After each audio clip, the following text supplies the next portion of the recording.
Hi friends, welcome to our channel మూలిక ముచ్చట్లు. ఈరోజు ముచ్చట ఏంటంటే మన బోడుప్పల్లో ఉన్న రాజ్కమల్ సర్కస్కి అయితే నేను మా ఫ్యామిలీ అండ్ పిల్లలతో మాత్రం వెళ్ళామన్నమాట.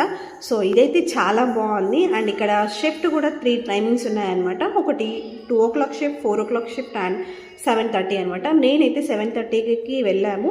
ఇంకా ఇది 2 hours షో అనమాట. సో 7:30 అన్నారు, బట్ 8 o'clock వరకు స్టార్ట్ అయిందనమాట. ఇంకా 9:40 వరకు షో అయితే అయ్యింది. సో ఇంకా టికెట్స్ వచ్చేసి 100, 200, 300 అనమాట. సో మీకు ఏది ఫీజిబుల్ అయితే అది వెళ్ళొచ్చు. అండ్ ఇక్కడ జిమ్నాస్టిక్స్ ఉన్నాయి, ఫైర్ గేమ్స్ ఉన్నాయన్నమాట. సో చాలా వెరైటీస్ ఉన్నాయి. మేమైతే ప్రతిదీ చూసాము, ఎంజాయ్ చేసాము. పెద్దలకైతే బాగుంటుంది, చిన్నపిల్లలు కొంచెం బోరింగ్గా అయితే ఫీల్ అవుతారు. అండ్ ఇక్కడ స్నాక్స్ కూడా అవైలబుల్లో ఉంటాయి కాబట్టి ఏం ప్రాబ్లం ఉండదు, పిల్లల్ని కూడా తీసుకెళ్ళచ్చు. ఇంకా నెక్స్ట్ వీడియోలో మరిన్ని వీడియోస్ చాలా పెడతాను, ఒకసారి అప్డేట్ అవుతూ చూస్తూ ఉండండి. And thanks for watching. మా వీడియో కనుక మీకు నచ్చినట్లయితే లైక్, షేర్, సబ్స్క్రైబ్.